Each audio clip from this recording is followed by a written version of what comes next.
Alright guys, I'm here with another video, and this time I've received this Haylou smartwatch 2.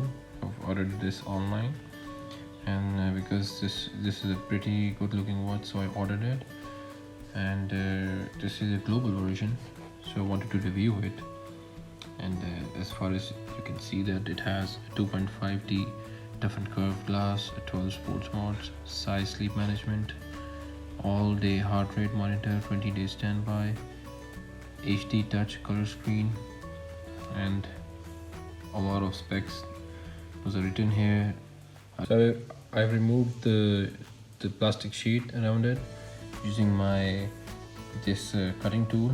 So unboxing this tiny little box, you get this is a watch, and a pretty simple looking unboxing.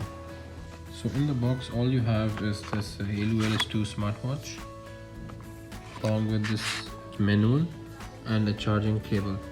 As you can see, the watch, it is covered with a sticker to protect the screen.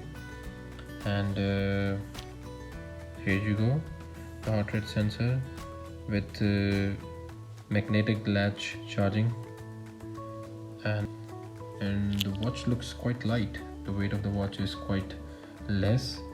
I think it would be fun to wear it. So here you go.